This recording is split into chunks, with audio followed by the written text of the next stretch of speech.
ज्ञानेश्वरजी शिंदे आपलं मी खास अभिनंदन करेन, कारण आपण ज्या धाडसाने एक पाऊल उचललं आहे. संवाद संपदा नावाचं यूट्यूबवरती चॅनल आपलं खरोखर आज निश्चित ही गरज होती. कारण असं आहे की लोकांच्या मनाची श्रीमंती वाढवायची असेल तर लोकांना चांगलं खाद्य म्हणजेच वाचन दिलं गेलं पाहिजे. यूट्यूबच्या मार्फत निश्चित ते यशस्वीपणे पार पडेल यात मला शंका आहे. आणि त्यात आपण नोकरी करत असताना देखील जे चांगले गुण हस्तगत करायचे असतात ते आपण कैलासवासी बोरलाजी भाऊ यांच्या सानिध्यात राहून उचलले आहे. भाऊंना देखील वाचनाची आवड होती आणि म्हणून जळगावच्या काव्यरत्नावली चौकात देखील दिवाळी असो, दसरा असो, कुठलेही सण असो, इतकंच काय परंतु कोविड-19 लोक पछाडलेले असताना, चिंताग्रस्त झाले असताना आपण लोकांना जागृत करण्याचं काम देखील या आपल्या वाचनाने फलकाने केलेलं आहे. म्हणून मी खास शेंडेजी तुमचं अभिनंदन करेन या आपल्या चांगल्या कार्यात सुयश चिंतितो. कारण वाचनाने नुसतं मन शुद्ध होत नाही, तर वाचनाने मनाची श्रीमंती देखील वाढते, मनाची व्यापकता येते. आणि हे सर्व आपण करत आहात याकरता माझ्या आपल्याला खास खास शुभेच्छा. नमस्कार, मी प्रवीण पाटील.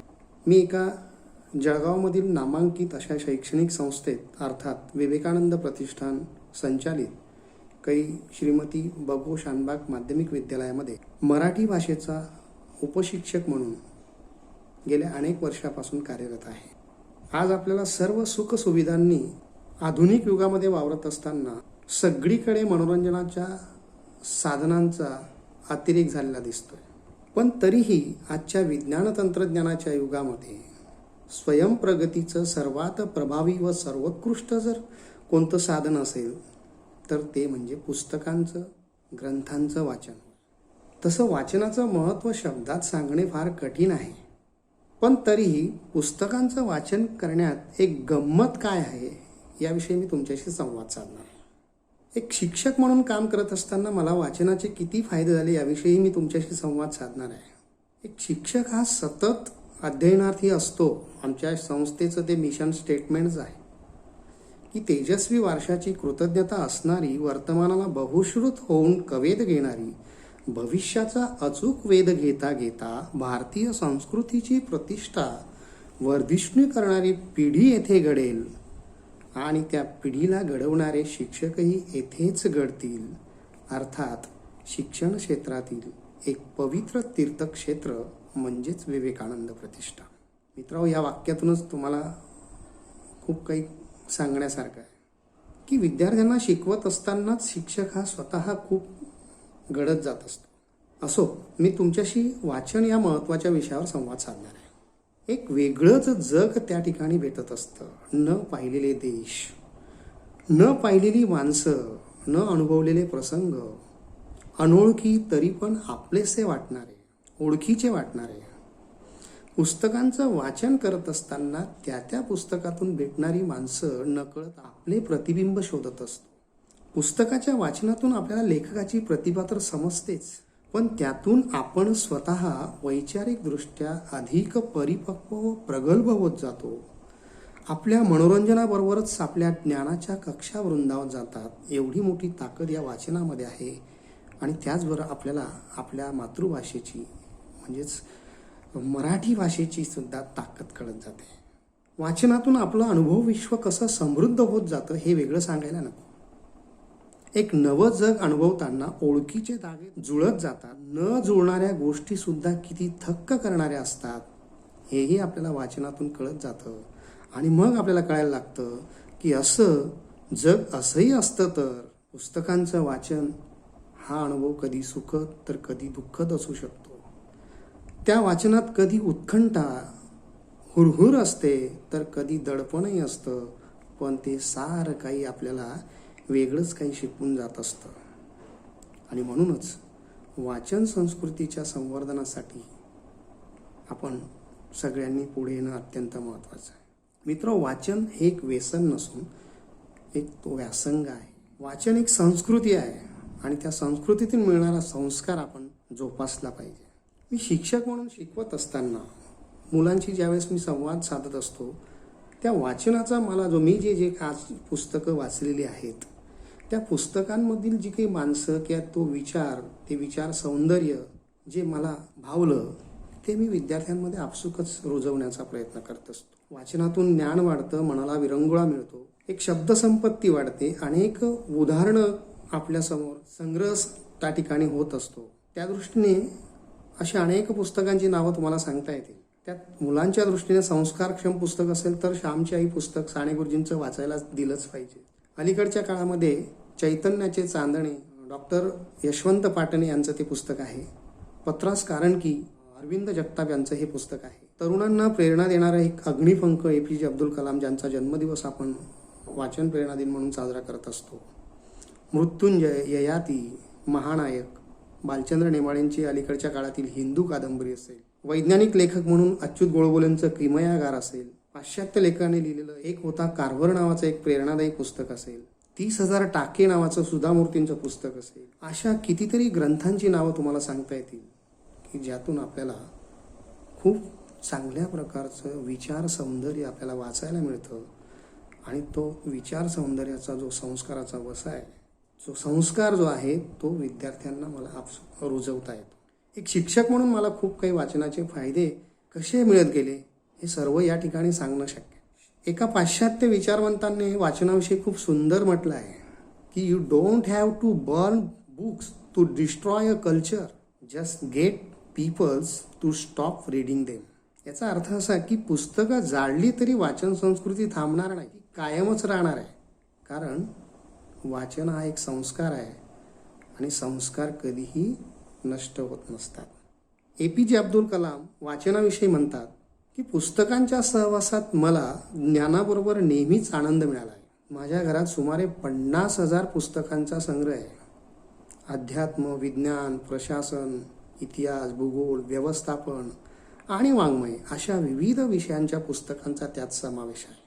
माझं ग्रंथसंग्रहालय ही माझी सर्वात मोठी मौल्यवान ठेव आहे आणि तेथे व्यतीत केलेला प्रत्येक क्षण माझ्यासाठी सर्वात मौजेचा व समाधानाचा आहे असं डॉक्टर APJ अब्दुल कलाम म्हणतात, ज्यांचा जन्मदिवस आपण वाचन प्रेरणा दिन म्हणून साजरा करत असतो. त्यांच्या भविष्यातील भारताचं जे स्वप्न आहे, महासत्तेचं स्वप्न, ते साकारण्यासाठी आपण ही वाचन संस्कृती नक्कीच जोपासली पाहिजे. कारण जशी शरीराला अन्नाची गरज असते तशा माणसाच्या मेंदूला सुद्धा ज्ञानाची गरज असते. आणि हे ज्ञान जर कुठून मिळत असेल तर ते पुस्तकातून मिळतं, ग्रंथातून मिळतं. आणि म्हणून एक पुस्तकाचं वाचन एखाद्याच्या आयुष्याला कलाटणी देऊ शकतं.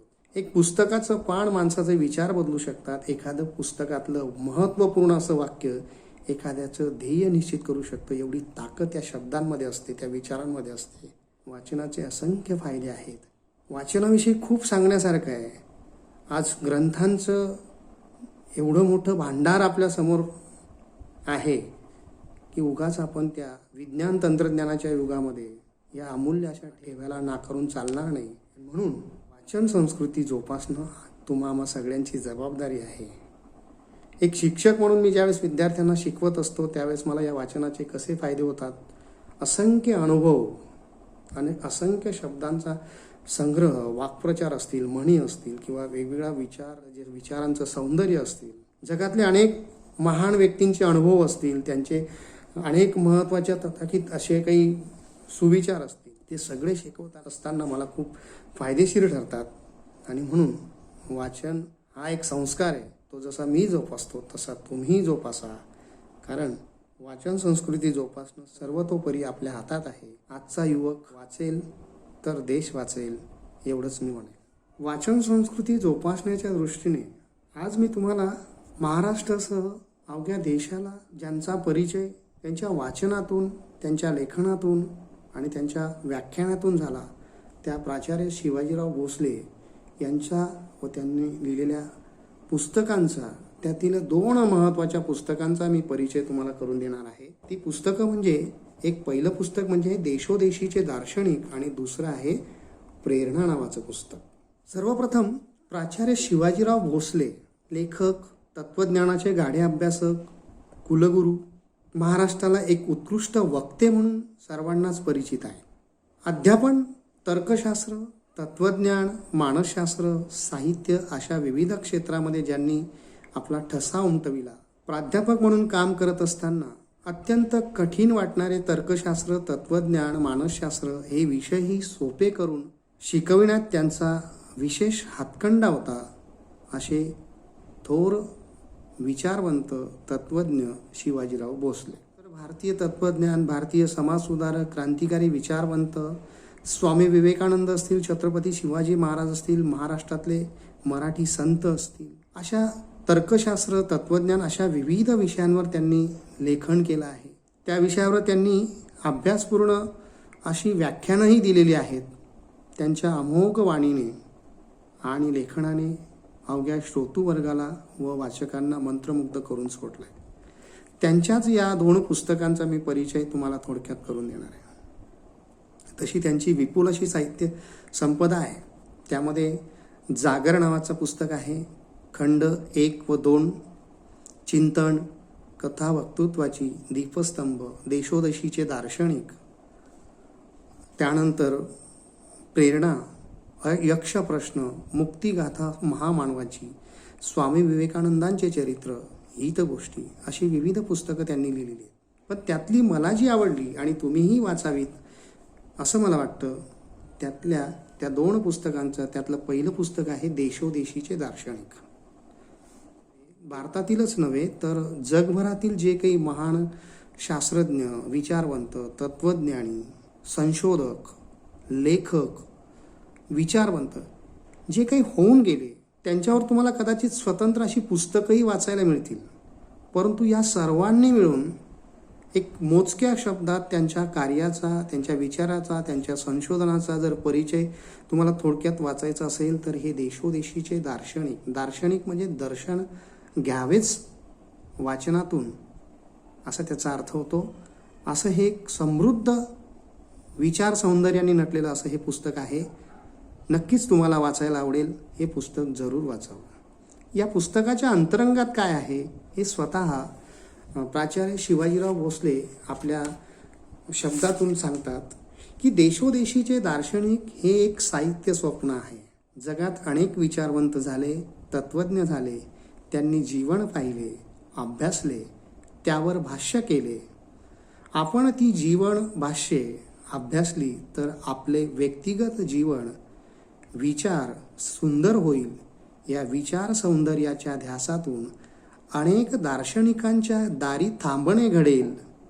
एकाच अंगणात रुतून राहणे मला मानवणारे नव्हते.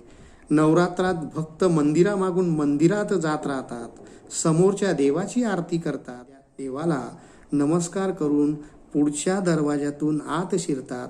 पुढचा देव आणि त्या पुढची आरती अशी पदयात्रा चालत राहते.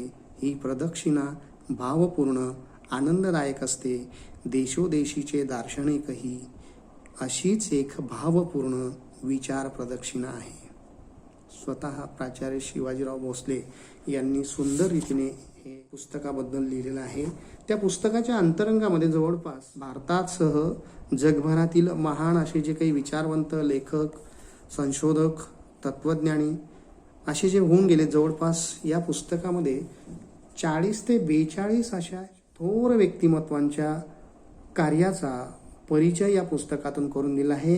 त्याची उदाहरणं सांगायची म्हटली तर ग्रीक तत्ववेत्ता सॉक्रेटिस असेल, प्लेटो असेल, ॲरिस्टॉटल असेल, त्यानंतर जीवसृष्टीचा अभ्यासक, ज्ञानाचा उपासक डार्विन असेल, फ्रान्सिस बेकन एक विलक्षण व्यक्तिमत्व, त्यानंतर भारतातलं म्हटलं तर डॉक्टर बाबासाहेब आंबेडकर, महात्मा गांधी, प्राचीन काळातली आपल्या संस्कृतीची ओळख म्हणून आद्य शंकराचार्य, रामानुजाचार्य, टॉलस्टॉय, आत्मपरीक्षणशील जीवनयोगी म्हणून ज्यांची ओळख आहे, अशा अनेक विचारवंतांचा आढावा या पुस्तकातून घेतलेला आहे.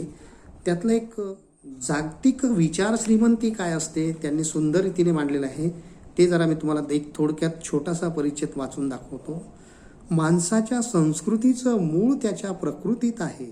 तो पुढचे पाहू शकतो, मागचे आठवू शकतो, मनाशी विचार करू शकतो.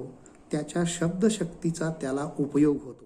जे घडले त्याचे शब्दचित्र तो रेखाटू शकतो, जे घडू शकेल त्याचेही शब्दांकन तो करू शकतो. त्याच्याजवळ हत्तीचं बळ नाही, पण तो हत्तीच्या पाठीवर बसू शकतो. सिंहाचं सामर्थ्य जवळ नसतानाही तो सिंहाला सर्कसमध्ये खेळवू शकतो. माणूस हा जीवशास्त्राच्या अपेक्षेने एक प्राणी असला तरी तो जीवशास्त्रज्ञ होऊ शकतो. अतिशय सुंदर मोजक्या शब्दामध्ये अगदी सहज सोप्या पद्धतीने एक विचार कसा मांडावा याचं मूर्तिमंत उदाहरण म्हणजे हे देशोदेशीचे दार्शनिक असं एक सुंदर पुस्तक आहे. आपण सगळ्यांनी नक्कीच वाचावं. कितीतरी उदाहरणं तुम्हाला त्यातली सांगता येतील. आपल्या भारतातलं जर म्हटलं तर स्वामी विवेकानंद, जगाला विश्वबंधुत्वाची शिकवण व भारतीय संस्कृतीची ओळख करून देणाऱ्या स्वामी विवेकानंद सगळ्यांनाच लक्षात राहतात. परंतु त्यांचे गुरु कोण? केवळ रामकृष्ण परमहंस एवढंच नाव माहिती असतं.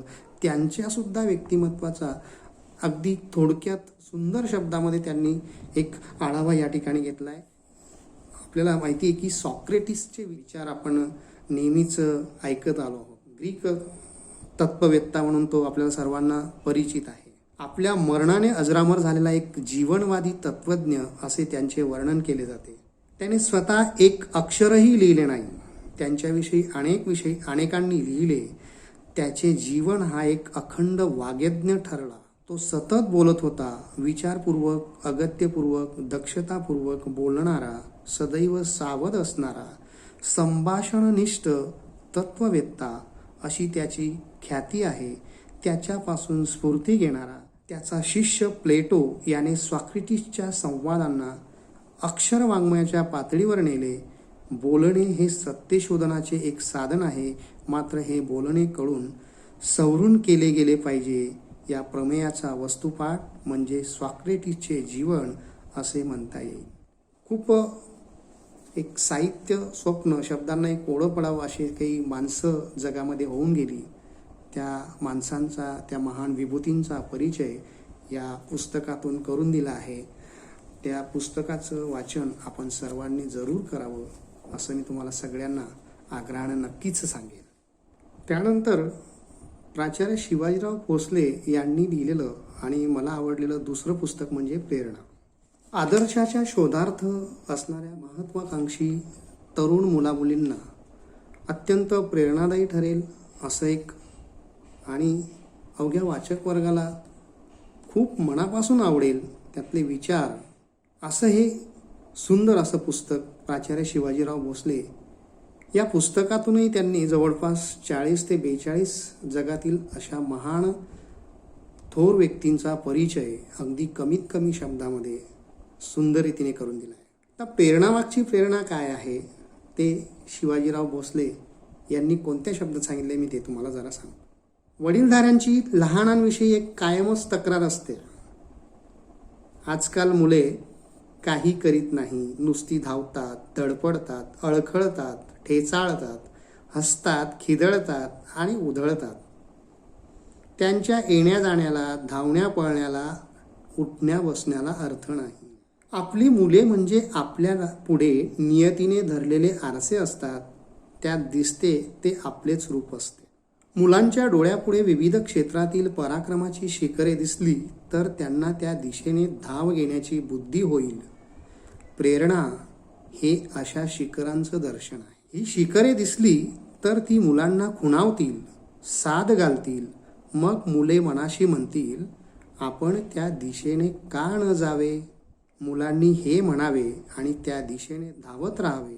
हीच माझ्यासारख्या शिक्षकाची इच्छा. या इच्छेतूनच साकारलेली एक लेखमाला आता या पुस्तक रूपातून प्राचार्य शिवाजीराव भोसले यांनी खूप सुंदर रीतीने प्रकट केलेली आहे. मित्रो, या पुस्तकातून सुद्धा सगळ्यांची नावं वाचू शकत नाही, परंतु कोणत्या कोणत्या व्यक्तींची अनुक्रमणिका दिलेली आहे. या अनुक्रमणिकेमध्ये जवळपास 40-42 व्यक्तींची नावं आणि त्यांच्या कार्याची ओळख शीर्षकासह दिलेली आहे आणि अंतरंगामध्ये त्यांच्या एक मोजक्या शब्दात 2-2 पानांच्या रूपाने त्यांनी या सर्व थोर विभूतींना जगासमोर मांडण्याचा प्रयत्न केला आहे. त्यामध्ये गगनाला भिडलेले महाभारत अर्थात स्वामी विवेकानंद, मानवी स्वातंत्र्याचा पुरस्कर्ता अमेरिकेचे माजी राष्ट्राध्यक्ष अब्राहम लिंकन असतील, शास्त्रीय समाजवादाचे जनक कार्ल मार्क्स असेल, अणुयुगातील शांतीदूत डॉक्टर होमी भाभा, सत्याग्रही मार्टिन लुथर किंग असेल, जीवनाचे पैलू चितारणारा कवी म्हणून ज्याचं नाव यती म्हणून त्यांनी उल्लेख केला आहे वि स खांडेकर असतील, संशोधक प्रिया म्हणून मेरी क्युरी यांचा परिचय या ठिकाणी करून दिला आहे, नोबेल पुरस्कार विजेता आल्फ्रेड नोबेल, भगवान मॅझिनी, जोसेफ मॅझिनी म्हणून ज्यांचा उल्लेख केला जातो, कर्मवीरांची परिक्रमा कर्मवीर भाऊराव पाटील, आद्य क्रांतिकारक महाराष्ट्रातले वासुदेव बळवंत फडके, विज्ञान महर्षी अल्बर्ट आईन्स्टाईन, अब्दुल कलाम, मुक्तात्मा टॉलस्टॉय, अगदी असे कितीतरी नावं सांगता येतील की ज्यांनी जगामध्ये आपल्या कार्याच्या रूपाने, विचारांच्या, संशोधनाच्या आणि तत्त्वज्ञानाच्या रूपाने जगावर आपला ठसा उमटवला. त्या अशा महान विभूतींचा परिचय या पुस्तकातून सुंदर रीतीने प्राचार्य शिवाजीराव भोसले यांनी करून दिला आहे. तेही पुस्तक आपण जरूर वाचावं. त्यातलं आता आपण नुकतेच नोबेल प्राईज जाहीर झालेत त्या आल्फ्रेड नोबेलबद्दल ते काय लिहितात त्यांच्या त्याबद्दल मी तुम्हाला थोडक्यात वाचून दाखवतो. एक परिचय मला जो आवडला तुमच्यासमोर मांडतो. एखादी विद्वान व्यक्ती धनवान असेल तर तिचे कौतुक वाटते. तिच्या सधनतेला दातृत्वाच्या फांद्या फुटल्या तर तिचा जीवन वृक्ष सहज डोळ्यात भरतो. या वृक्षाच्या सावलीत सुखाने विसावणाऱ्यांची वाढती संख्या पाहून नेत्रांचे पारणे फिटते. दरवर्षी स्टॉकहोम येथे 10 डिसेंबर या दिवशी साजरा होणारा नोबेल पुरस्कार वितरणाचा सोहळा पाहून अनेकांच्या मनात असेच धन्यतेचे भाव उचंबळून येतात. त्या विशिष्ट प्रसंगी जगाच्या जाणीवा अधिक व्यापक आणि उन्नत होतात. जात, वंश, राष्ट्र, पक्ष, पंथ व संप्रदाय याहून श्रेष्ठ असणाऱ्या ज्ञान, विज्ञान, साहित्य व तत्वज्ञान या जीवन प्रणालींचे नेत्रदीपक दर्शन या सोहळ्यात घडते. ज्यांच्या तपातून व ध्यासातून ही संस्कार गंगा प्रकटली ते आल्फ्रेड नोबेल आपल्या मृत्यूपत्राने अजरामर झाले. त्यांचे मृत्यूपत्र आरंभी विवाद्य आणि अवैध ठरले. नंतर त्याला लोकमान्यता मिळाली. नोबेल यांनी मनातून जगाच्या शांतीचा ध्यास घेतला व प्रत्यक्षात प्रभावी स्फोटकांचा शोध लावून जगभर त्याचे कारखाने काढले. नायट्रोग्लिसरीन, डायनामाइट, ब्लास्टिंग, जिलेटिन ही पहाडफोडीची रासायनिक आयुधे त्यांनी शोधून काढली. जेथे कालवे खोदले जात होते, भुयारी मार्ग तयार होत होते, दुर्लक्ष्य व दुस्तर डोंगरातून वाटा काढल्या जात होत्या, तळ विहिरी खणल्या जात होत्या, नवनवीन लोहमार्ग तयार होत होते, तेथे नोबेल यांचे स्मरण करून धडका घेतल्या जात होत्या. असे बेधडक मार्गदर्शक म्हणून विख्यात झालेले आल्फ्रेड नोबेल यांनी आपल्या मिळकतीतून सिंहाचा वाटा माणसासाठी बाजूला काढून ठेवला. 31 लाख स्वीडिश क्रोनार एवढी रक्कम कायम निधीत रूपांतर केली व एका प्रतिष्ठानाकडे हस्तांतरित केली. या रकमेवर दरवर्षी येणाऱ्या लक्षावधी रुपयांच्या व्याजातून जगातील काही संशोधकांना, अभ्यासकांना, लेखकांना भरघोस पुरस्कार दिले जातील अशी व्यवस्था केली. मित्र, अतिशय सुंदर पुस्तकातले जे विचार आहेत वाचावे. वाचताना आपल्याला एक एक पैलू उलगडत जातात. ज्याला खरोखर वाचनाची आवड आहे, भाषेचं सौंदर्य त्यांना नक्कीच कळत जातं. तसं पाहिलं तर काहींना प्राचार्य शिवाजीराव भोसले यांची भाषा जरा डोईजळ वाटेल, परंतु आपोआप जर आपण वाचनाची सवय लावली तर नक्कीच आपल्याला या एक एक शब्दांमधला एक गर्भितार्थ कळत जातो. त्या वाचनामागची, लेखनामागची काय प्रेरणा असते ती प्रेरणाही कळत जाते. अजून एक महत्त्वाचं व्यक्तिमत्व इटलीचे जे जोसेफ मॅझिनी, ज्यांनी बाबतीत त्यांचा इतिहास जग अभ्यासतो. स्वातंत्र्यवीर सावरकरांनी ज्यांच्यावर चरित्र लिहिलं, जोसेफ मॅझिनीचं चरित्र लिहिलं, त्या जोसेफ मॅझिनीबद्दल शिवाजीराव काय लिहितात तेही बघूया. छोटासा परिचय मी तुम्हाला. इटली हा निसर्गसुंदर प्रदेश आहे. हिरवीगार कुरणे, सिसिलीसारखी पाचूची बेटे, उत्तुंग गिरीशिखरे, रोम, व्हेनिस फ्लॉरेन्ससारखी आखीव रेखीव शहरे, आभाळाला भिडणारी प्रार्थना मंदिरे, जागोजाग उभी असणारी डौलदाल कलादालने, हे सर्व ऐश्वर दक्षिण युरोपातील एका लहान भूप्रदेशात एकवटलेले असावे हा निसर्गाचा पक्षपात नव्हे काय? आज एक लोकसत्ताक राष्ट्र म्हणून उभा असणारा इटली कधी काळी छिन्न विछिन्न दशेत आपले प्राण कंठात घेऊन काळ कंठित होता हे कोणालाही खरेही वाटणार नाही. अशा या जरा जर्जर भूमीला अखंडित व स्वतंत्र अस्तित्व प्राप्त व्हावे, तिचे राष्ट्रीयत्व तिला अनुभवता यावे आणि म्हणून आपल्या व्यक्तिगत सौख्यावर निखारे ठेवून आजन्म वनवासी जीवन जगणारे जोसेफ मॅझिनी सारखे तपस्वी याच भूमीत होऊन गेले हे तिचे भाग्य. जगातील असंख्य राष्ट्रनिष्ठांचे स्फूर्तिस्थान असणारे मॅझिनीचे चरित्र हे स्वातंत्र्यवीर सावरकरांचे महाभारत होते. इंग्लंडमध्ये गेलेल्या सावरकरांनी पहिला संकल्प सोडला तो मॅझिनीच्या आत्मचरित्राचा अनुवाद करण्याचा. हा अनुवाद त्यांनी केला, त्याला एक विवेचक प्रस्तावना लिहिली. या प्रस्तावनाची भारतात अनेकांनी पारायणे केली आणि त्या ग्रंथाची पालखीतून मिरवणूक काढली. परतंत्र राष्ट्रात प्राण ओतण्याची शक्ती मॅझिनीच्या ठायी होती. याच एका कारणास्तव सावरकर भक्तिभावाने भगवान मॅझिनी म्हणत. अशा पद्धतीने जोसेफ मॅझिनींचा परिचय सुद्धा या सुंदर लेखामधून पुस्तकामधून करून दिलेला आहे. मित्रो, तसे वाचण्यासारखे खूप सुंदर सुंदर व्यक्तिमत्वातले पैलू या पुस्तकामध्ये दिले. तर हे दोन्ही पुस्तकं मी जी तुम्हाला आज परिचय करून दिली त्या पुस्तकांचा वाचनाचा लाभ आपण जरूर घ्यावा. आता ही पुस्तकं का वाचावीत याच्याबद्दल मी तुमच्याशी 2 मिनिटं संवाद साधतो आणि माझं बोलणं थांबवतो.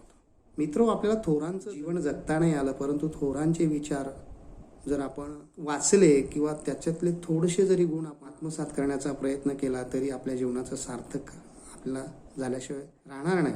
आज यात जगातल्या एवढ्या मोठ्या मोठ्या लोकांनी जे संशोधन केलं, जगासमोर जे काही विचार मांडले, तत्त्वज्ञान मांडलं, त्याच्या जोरावरच आज जगामध्ये जेवढ्या काही उलाढाली झाल्या त्याची फलश्रुती आज आपण उपभोगतोय. मग या सगळ्यांना प्रेरणा म्हणून काहींना कदाचित या पुस्तकातून प्रेरणा घेऊन त्यातून एक नवीन काहीतरी निष्पन्न किंवा ते स्वतःचं काहीतरी शोधू शकतात. शब्दांमध्ये जी ताकद आहे, विचारांमध्ये जी ताकद आहे ती या पुस्तकातून आपल्याला प्रचितीस आल्याशिवाय राहणार नाही. आणि म्हणून ही पुस्तकं आपण जरूर वाचावीत, कारण पुस्तकांचा ठेवा हा जो आहे हा एक प्रकारे पैसा धनसंपत्तीपेक्षा सुद्धाही खूप महत्त्वाचा असा ठेवा आहे असं मी म्हणेल. एक शिक्षक या नात्याने सगळ्यांना मी तुम्हाला जरूर एक विनंतीपूर्वक आवाहन करतो की आपण सर्वांनी आपली वाचन संस्कृती जोपासावी. आणि जर तुम्ही शिक्षक म्हणून, अध्यापक म्हणून किंवा कुठे काम करत असाल तर समाजातल्या इतरांनाही यांची माहिती द्या. त्यातलं जे ज्ञान आहे, विचार सौंदर्य आहे, जे तुम्हाला भावलं ते इतरांना द्या.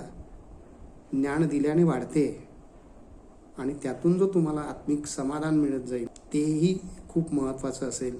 वाचन हा एक आपला छंद, संस्कार, व्यासंग बनायला हवा एवढंच मी म्हणेल. धन्यवाद.